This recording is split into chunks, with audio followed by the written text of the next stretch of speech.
जैसे ये सुखदेव ऋषि थे,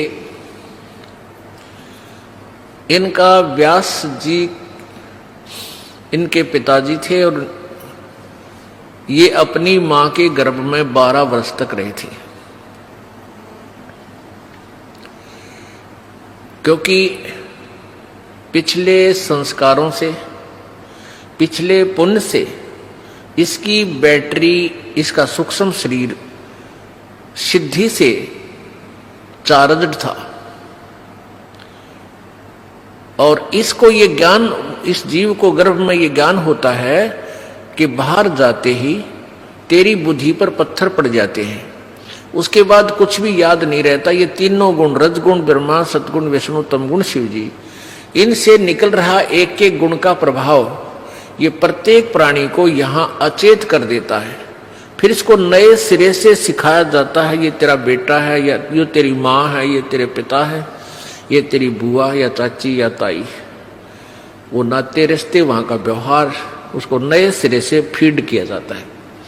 ये जीवात्मा अचेत हो जाती है। तो फिर इसके बाद ये जीव गलतियों पर गलती करता है। फिर इसलिए परमात्मा आते हैं, संत रूप में आते हैं, हमें फिर दोबारा जागृत करते हैं कि तुम परमात्मा भजने के लिए मनुष्य शरीर प्राप्त कर कर आए हो। अब भूल गए बच्चों, तुम याद करो उस गर्भ में किए हुए वचन को। तो जब इसको पता चला कि भाई बाहर जाते ही बात बिगड़ेगी और ये तीनों गुण हमें फिर प्रभावित करेंगे, ये तीनों देवता एक एक इंजेक्शन ला देते हैं बाहर आते ही अपने अपने गुण का, ऑटोमेटिक्स। ये ना ब्रह्मा का बस की, ना विष्णु का, ना शिव की।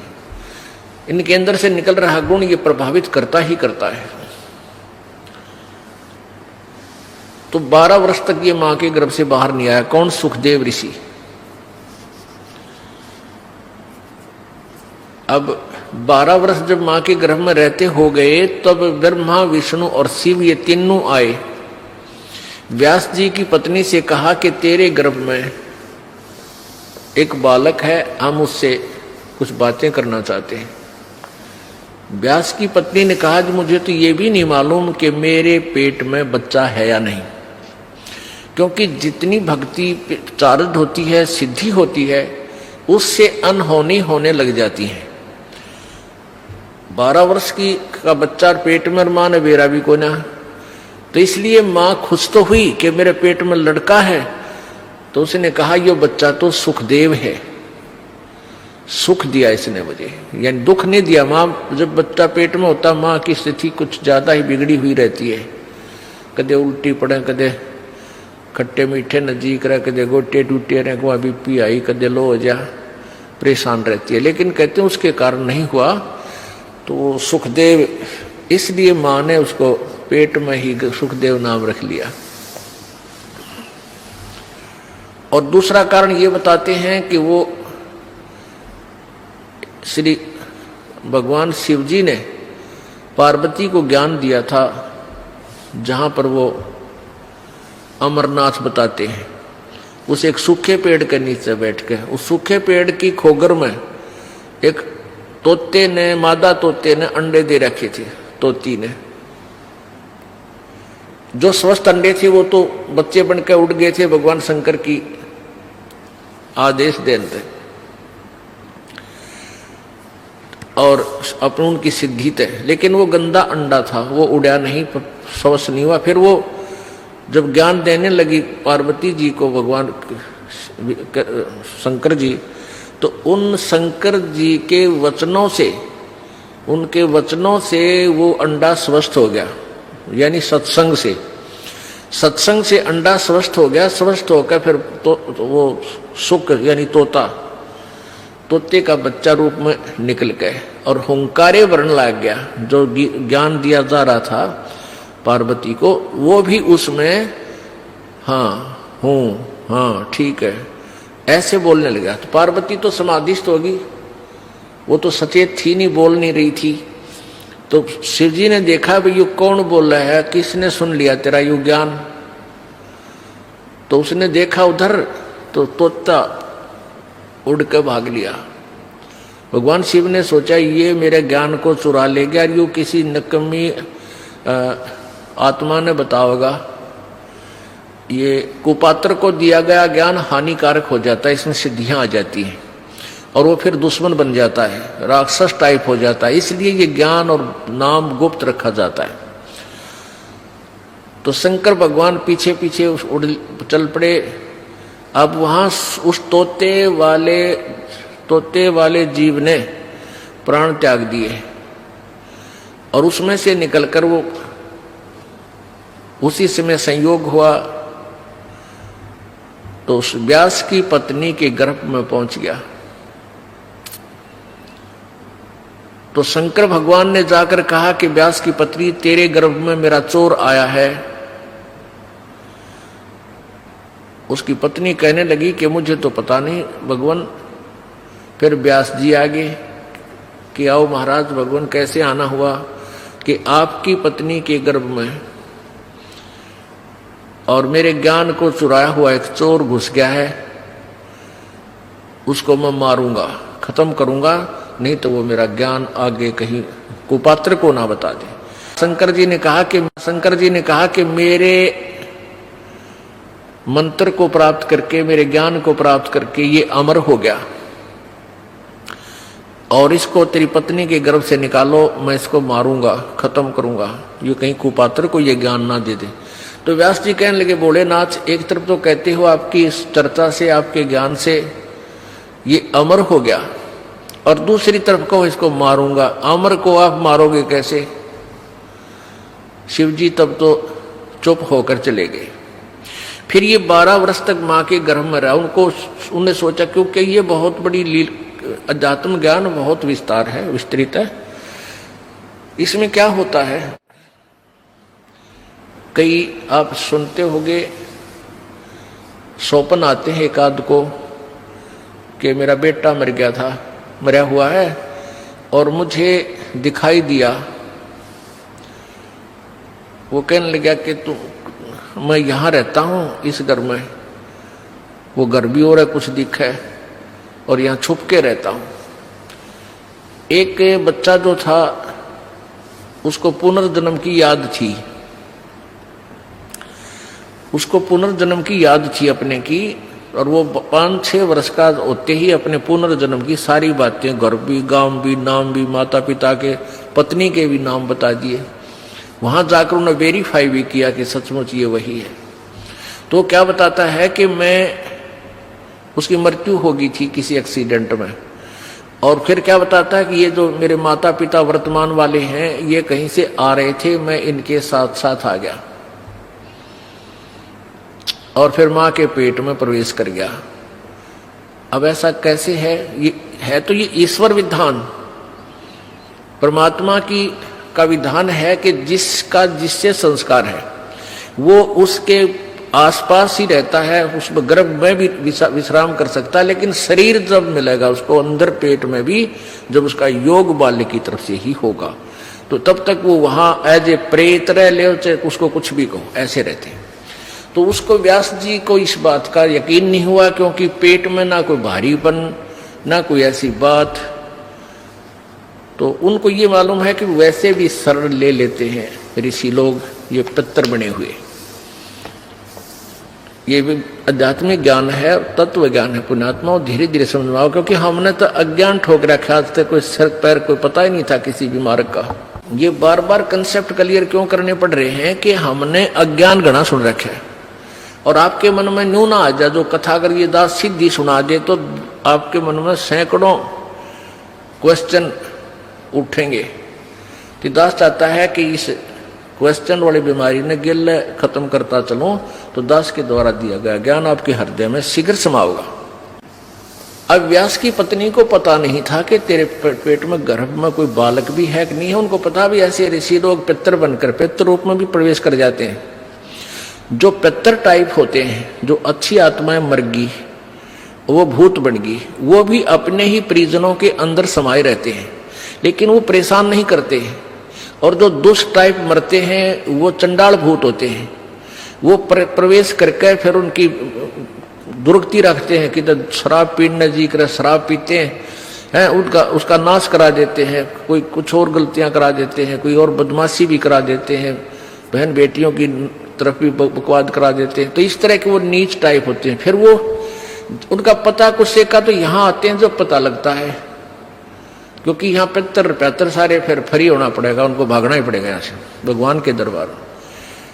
अब क्या कि जैसे एक लड़की एक बेबे नाम ले रही थी अपना परमेश्वर कबीर जी का, और यहां से अपने घर गई मिश्री का प्रसाद, एक पड़ोस का बालक आ गया 8-9 वर्ष का, बच्चा ने देव थी वो भी आ गया, उसको भी दे दिया। अब वो प्रसाद खाते लड़का अपने घर चला गया, घर जाते दौरा आके गिर गया। अब वो पड़ोसी शर हो गए, पता नहीं इसने क्या खवा दिया हमारे बालक ताई, अर्तन मेरा छोरा मार दिया। अब वह कहने लगी देखो वैसे तो आप कुछ भी कहो, ये इसे बालक ने मरा तो नहीं, वो फिर ठीक हो गया, लेकिन 2 घंटे के बाद होश में आया। अब उस बहन ने बताया कि मैंने तो यही प्रसाद अपने बालका ती दिया था, यही आप कहते दिया था, इन्हें पूछ लो चाहे, मेरा कोई उद्देश्य नहीं। फिर उसने आके यहाँ बताया कि महाराज जी ऐसे ऐसे हमने उस लड़का था पड़ोस में, उसने प्रसाद दे दिया, उसको दौरे आ गए और मेरी तो जान न साका कर दिया उन्हें, तो इसलिए हमने मना कर रखा किसी को ये प्रसाद मत दो। क्योंकि वो क्या था कारण कि वो प्रसाद देने से उसमें प्रेत विद्यमान था, उन्हीं का कोई पत्थर था, और वो प्रसाद खाने से परमात्मा की वाणी से उसमें वो चार्ज हो रहा था। प्रसाद उसी को कहते हैं, जैसे भगवान शंकर जी के शिव जी के वचनों से वो गंदा अंडा चार्ज हो गया, वो उसमें फिर दोबारा से चेतनता आएगी, स्वस्थ हो गया। तो इस भगवान के वचनों से वाणी से आप यहाँ आते हो, आपको कोई बीमारी है छोटी मोटी, तो इन वचनों से सत्संग से भी राहत मिलनी शुरू हो जाती है, और अंदर बच्चा भी कोई ऐसा गड़बड़ वाला हो तो भी स्वस्थ होना शुरू हो जाता है। ठीक है, हम तो दास हैं, फिर भी हमारी कथा परमात्मा ही की सुना रहे हैं। तो इस तरह ये बहुत लाभ देता है। आप बालक को, डॉक्टर को पता होता है कौन सी मेडिसिन और इसको कहाँ असर कर रही है। तो वो क्या था, मैंने उसको बताया बेटी उसमें प्रेत था, अरे प्रसाद खान दे उसका लागे लठ, वो छोरे मत निकलना नहीं चाहा था, वो इस तरह बेहोश हो गया, फिर वो छोड़कर उसमें से निकलना पड़ा, फिर वो लड़का होश में आ गया। तो ऐसी गलती मत करो, तुम बदनाम भी हो गए। उनको कोशिश करो फिर समझाने की, नाम दिलाने की अपने मित्रों को, भाई बहनों को, पड़ोसियों को, क्योंकि मालिक के दरबार में फिर ये नहीं रहते। तो कहने का भाव दास का ये है कि ऐसी स्थिति में सुखदेव जी उसके गर्भ में पहुंच गया, और गर्भ धारण चाहे 10 दिन बाद हुआ हो, शरीर तैयार होना शुरू हुआ, फिर वो उसमें प्रवेश कर जाते। शरीर जब बनना शुरू हुआ माता पिता का योग से, तो उसमें फिर वो जो शरीर में अंग कुछ ऐसी भी होता है कि महीने 2 महीने 20 दिन के बाद भी प्रवेश कर जाती हैं, जो आत्माएं सिद्धि युक्त होती है, ईश्वरीय शक्ति युक्त होती है। जैसे एक बहुत से प्रमाण है कि एक ये बताते हैं ना, एक 1000 वर्ष तक जीवित रहा, वो क्या करते थे, भक्ति करते रहते और अपने प्राणों को रोक कर रखते, समाधिस्थ रहते, 10वें द्वार पर श्वास रोक लेते हैं काफी समय तक। तो इस प्रकार उनकी आयु बढ़ जाती है, लेकिन शरीर की नहीं बढ़ती। वो शरीर नष्ट होता दिखा, वो छोड़ दिया। वो क्या, कई कुछ ऐसे कबीले हैं जो जल प्रवाह कर देते हैं, अपनी कोई मृत्यु को प्राप्त हो जाता है बेटा या बेटी, तो वो क्या करते थे ऋषि, कोई युवा शरीर आ रहा होता है ऐसे बहता हुआ, तो उसमें प्रवेश कर जाते हैं। या जैसे कोई उठाकर ले जा रहे हैं, मृत्यु जवान लड़का मर गया, उसको सुहा करने जा रहे हैं, और वहां जाकर के वो सिद्ध पुरुष देख लेता है, अपना शरीर छोड़कर वो घूमता रहता है। युवा लड़का देखा, उसमें प्रवेश कर गया, फिर वो कई कहते हैं भाई वो तो जीवित हो गया, तो वो वहां उठकर वापस आ जाते। कुछ एक का वैसे भी संस्कार ऐसे हो जाते हैं कि वो वैसे भी स्वयं भी जीवित हो जाते। तो ऐसे वो ऋषि लोग क्या करते थे, उस युवा शरीर में प्रवेश करके अपने फिर साधन करने के लिए निकल जाते थे। ऐसे काफी समय तक ये एक सिद्धि होती है जो दूसरे में प्रवेश कर सकता है। तो इस प्रकार ये आध्यात्मिक ज्ञान आपने समझना है। अब सुखदेव ऋषि ने सुखदेव ऋषि 12 वर्ष का हो गया, मां के गर्भ 12 वर्ष तक बाहर नहीं आया। अब ब्रह्मा विष्णु महेश दोनों आए, और तीनों आए, ब्रह्मा विष्णु महेश तीनों ने आकर कहा कि व्यास की पत्नी आपके गर्भ में एक बालक है, उसको हम 2 बात करना चाहते हैं। वो 12 वर्ष से आपके गर्भ में बाहर नहीं आ रहा। तब उसकी व्यास की पत्नी ने कहा कि मुझे तो ऐसा आभास ही नहीं हो रहा कि मेरे पेट में बालक है। तब व्यास उसने शंकर भगवान ने कहा कि मैं उस दिन आया था, ये उसी दिन के बाद कुछ दिन के उपरांत इसने तेरे पेट में शरीर धारण कर लिया है। तब उन्होंने वार्ता की सुखदेव से। ब्रह्मा विष्णु महेश ने कहा कि सुखदेव बाहर आजा महात्मा भक्त, अब 12 वर्ष तक मां बच्चों को गर्भ में रखेंगी, ये हमारी परंपरा बिगड़ रही है भाई। 9 महीने मुश्किल हो जाते एक मां ने बच्चे को पेट में रखना, और ये कि तूने तो रिवाज बदल दी हमारी। 12 वर्ष तक अगर पेट में सारे रहने लग गए तो समस्या पैदा हो जाएगी, तू बाहर आ जा। अब सुखदेव ऋषि बोला कि भगवान आप बाहर आते ही आप हमें अचेत कर देते हो, फिर हमें कुछ भी शुद्ध नहीं रहती। अब मुझे पता है कि मनुष्य जीवन कितना कीमती होता है, ये केवल परमात्मा पाने के लिए, आत्म कल्याण कराने के लिए मिलता है, और बाहर आने के बाद किसी को कुछ भी सुध-बुध आपके इन गुणों के द्वारा अचेत कर देने से किसी को भी नहीं रहती। आप अपने इन गुणों को रोक लो, अपनी इस त्रिगुणमयी माया को स्टॉप करो, कुछ देर के लिए बंद करो, तब मैं बाहर आऊं। अब ब्रह्मा विष्णु महेश बोले भाई इतनी तो हमारी भी पावर को नहीं, हमें इसने रोक सके। हम 1 सेकंड का भी 10वां हिस्सा इतनी देर रोक सकते हैं, इससे ज्यादा हमारी पावर नहीं हम इसको रोक सके। तो सुखदेव जी बोले इतना ही रोक लो तुम। कहते हैं तीनों देवा थम भी माया, और सुखदेव उधर से बाहर आया। तीनों देवताओं ने या त्रिगुणमयी अपनी माया एक कहते हैं कि तीनों देवा थम भी माया, और उधर गर्भ से बाहर आया। सुखदेव सुख में उपजे राई सिंह समोए, 9 नाथ और शब्द 84 ही संग उपजे थे दोए। 9 नाथ और 84 शब्द।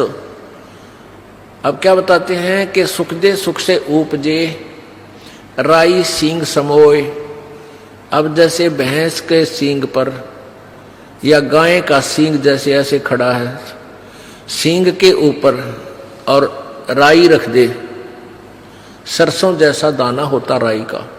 ये पहले ऐसे ही एग्जाम्पल होया करते, इस तरह की ही जो ना कथाएं होती थी, इस तरह की कहानियां होती थी। तो क्या कहा था भगवान, इन तीनों भगवानों ने कहा था कि इतनी देर हम माया रोक सकते हैं अपनी त्रिगुणमयी माया, जब जैसे भैंस के या गाय के सींग पर राई दर दे, और जितनी देर वह राई रुके, यानी बस ये समझ लो इतनी देर। सुखदेव सुख में उपजे राई सिंह समोए, 9 नाथ और शब्द 84 संग उपजे थे दोए। अब जब इन तीनों देवताओं ने इतनी देर माया रोकी थी, अपनी त्रिगुणमयी माया, अपने इन गुणों को स्टॉप किया था, इससे ज्यादा रोक नहीं सकते, इनको बहुत प्रेशर है। तो उस समय कहते हैं इन 94 बच्चों का जन्म हुआ था। उस समय 94 बच्चे जन्मे थे। उस मुहूर्त के, उस फ्रिक्शन के उस सेकंड में उनको भी चेतना रह गई थी मालिक के पाने की। तो उनमें से 9 तो नाथ बन गए, 84 शब्द कहलाए, और जो 94वां था यो सुखदेव।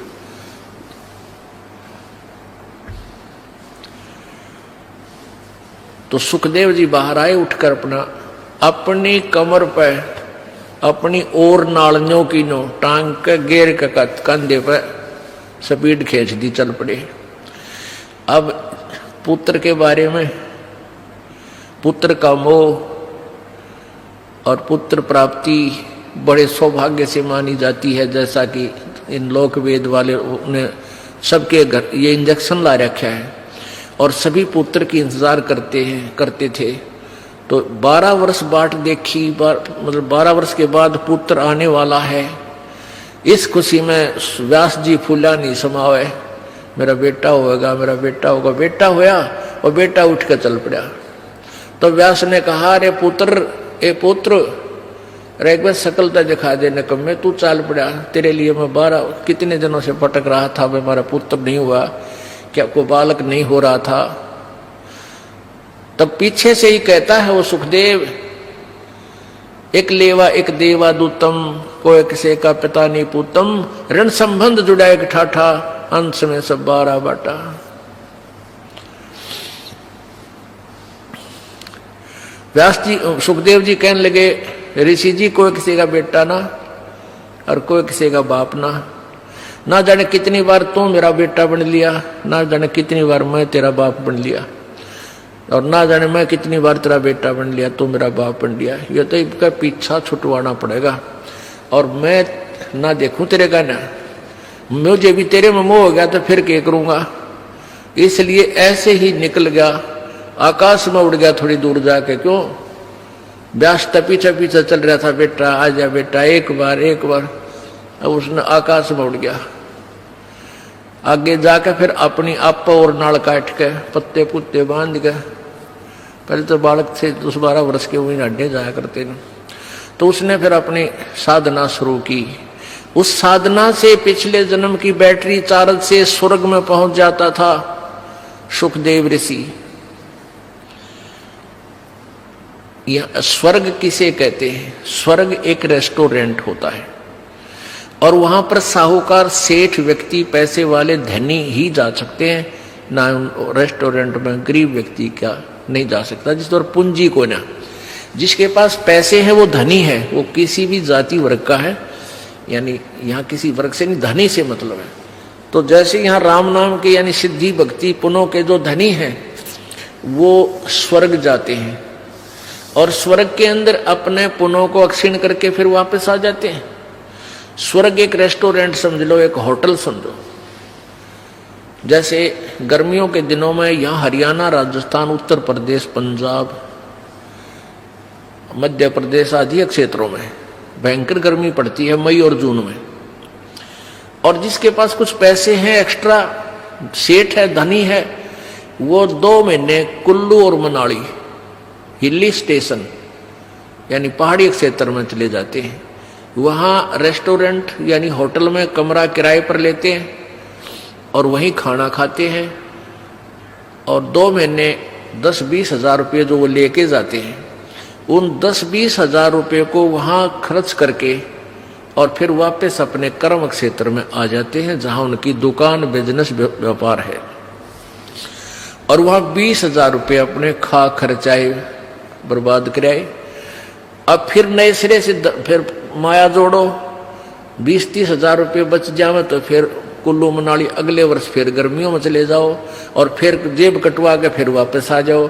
तो कहने का भाव ये है कि ये स्वर्ग जो है ये एक रेस्टोरेंट है और वहाँ यहाँ के पुण्यकर्मी प्राणी ही यहाँ इकट्ठी की हुई माया, धन, पुण्य, उनके आधार से स्वर्ग जाते हैं। तो ये स्वर्ग पर जैसे प्रत्येक शहरों में रेस्टोरेंट होते हैं, होटल होते हैं, तो एक तो कॉमन स्वर्ग है जिसका राजा इंद्र है और प्रत्येक भगवान, जैसे भगवान ब्रह्मा, भगवान विष्णु, भगवान शिव जी की अलग से राजधानियां हैं, वहां पर भी एक स्वर्ग है। वो इस कॉमन स्वर्ग से भी अच्छा रेस्टोरेंट वहां अलग से है। सब जगह ऐसा उन्होंने अलग से अपना, जो इनके जैसे विष्णु जी के उपासक हैं वो विष्णु लोक में चले जाते हैं, वहां उनका रेस्टोरेंट बना रखा है, खाओ खर्चो मौज, यहाँ करो मौज। और फिर ऐसे विष्णु के उपासक विष्णु लोक में चले जाते हैं उनकी राजधानी में, तो वहां भी रेस्टोरेंट यानी स्वर्ग है। जो ब्रह्मा जी के उपासक ब्रह्मा के लोक में, देवी के उपासक देवी के उस रेस्टोरेंट में स्वर्ग में चले जाते हैं। देवी धाम पर बने हुए उस रेस्टोरेंट यानी स्वर्ग में। तो ये सुखदेव ऋषि स्वर्ग में जाता था, सहशरीर चला जाता था, और वहां के व्यक्ति, वहां के जितने भी देव पुरुष थे वो उनकी बड़ा सत्कार करते थे, आदर करते थे कि भी बड़ा सिद्धि वाला व्यक्ति है। ऐसे इसे कलयुग में ना ऐसे समय में और उड़कर आ जाता है। एक दिन वो विष्णु जी के लोक में चला गया। कौन? सुखदेव। उसकी पिछले पनों की बैटरी चार्ज थी, पिछले पनों से उसके शरीर में वो सिद्धि शक्ति थी। एक सिद्धि आकाश से उड़ जाई, एक सिद्धि जल पैर न लाई, एक सिद्धि कुछ खावन पीवे, एक सिद्धि जो बहुजुग जीवे। इस तरह ये 24 सिद्धियां हैं। उनमें से एक आकाश में उड़ जाने वाली सिद्धि सुखदेव को प्राप्त हुई और हल्दी की गांठ से पंसारी बन गया, महर्षि सिद्ध बन गया। अब वो विष्णु लोक में पहुंच गया, जो कारण अला अला वो वहां पहुंच गया। अब जो ही विष्णु लोक में वो पहुंचा तो वहां स्वर्ग में पहुंचा, उस रेस्टोरेंट यानी रेस्ट हाउस में, वो वीआईपी रेस्ट हाउस। वहां जाकर उसने पहरेदारों से, नौकरों से, पार्षदों से कहा कि मैं पृथ्वी लोक से आया हूं, सुखदेव ऋषि मेरा नाम है और मैं स्वर्ग में जाना चाहता हूं। अब उनने वहां जो गेट कीपर थे, सेवादार थे, पहरेदार, पौलिया बोलते हैं, यानी जो डोडी में जो बैठे रहते हैं, उनसे जाकर कहा तो वो कहने लगे जी ठीक है आओ ऋषि जी, आपके गुरुजी कौन है? अब वहां जाकर पता चला इनको, जैसे अगर मान ले को डुप्लीकेट गुरुजी भी होगा किसी का, उसको वापस भेज दिया जाएगा, और गुरु नहीं है तो भी। तो उसने वहां पूछा कि तुम्हारा आप जी का गुरुजी कौन है, फिर वो रजिस्टर में मिलाओगे वो मान्यता प्राप्त है कि नहीं है। सुखदेव ऋषि कहने लगा मेरा कोई गुरु नहीं है। पार्षद बोले ऋषि जी फिर आपको अंदर जाना अलाउड नहीं है। अब सुखदेव ऋषि कहने लगा क्यों भाई, ऐसी कौन सी बात है, गुरुजी बनाना क्या आवश्यक है, जब मैं बगैर गुरु बनाए ही यहां आ गया हूं, गुरु बनाए हुए भी यहां आते हैं। तो बोले जी हमने तो इस बात का पता नहीं क्यों आवश्यक है क्यों नहीं, पर आदेश भगवान विष्णु जी का है कि जिसका गुरु नहीं है वो स्वर्ग में प्रवेश नहीं कर सकता, इस रेस्ट हाउस में नहीं जा सकता। सुखदेव बोला भाई मैं भी ये बैठ गया यहां पर और कह दो भगवान ने मैं स्वर्ग में जाऊंगा। नहीं मेरी बात कराओ, तुम अपने घर से बना रखी तुमने ये बातें, या मेरी बात कराओ भगवान से।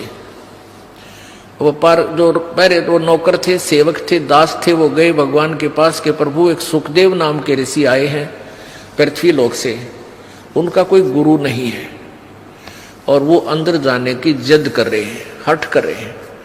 हमने आपका आदेश भी सुना दिया पर वो मान नहीं रहे हैं, वहीं बैठे हैं। तो विष्णु जी ने कहा यहां लाओ बुला के। अब जो बुलाकर ले गए ऋषि जी को, अब देखो पुण्यात्मा, सुखदेव ने सोचा तो नहीं था कि भगवान मैंने शाबाशी देंगे, कि वाह बेटा वाह कमाल कर दिया ऋषि जी, तने तो बड़ी कमाई करी, बड़ा उत्तम बच्चा है तू, तो बड़ा खुश होंगे और सीने से लगाएंगे, बहुत अच्छी आत्मा है, सतगुण युक्त भगवान है। अब जब वो सामने खड़ा हुआ सुखदेव ऋषि, तो भगवान विष्णु ने कहा भी यहां किस लिए आया ऋषि जी, कारण बता यहां आने का। जब चेहरे पर वह रौनक ना देखी भगवान का, वादा फ्यूज तो उड़े हो लिया, बात तो बिगड़ गई। कहने लगा भगवान मैं रेस्ट इस स्वर्ग में एंटर करना चाहूं था, आपके पार्षद ना करने देते। भगवान ने पूछा अपने नौकरों से भाई क्यों नहीं जाने देते ऋषि जी को, क्या कारण है? पार्षदों ने बताया, उन सेवादारों ने बताया कि भगवान इन गुरु को नहीं बना रखा, ये विदाउट गुरु है, निगुरे हैं ये। तो भगवान विष्णु बोला अरे सुखदेव तेरी मति मारी गई, तने कोई गुरु नहीं बना रखा? अगर नहीं भगवान, कि जाओ और गुरु धारण करो, और फिर यहां आओ बेटा, क्यों नहीं तुझे स्वर्ग में रखेंगे।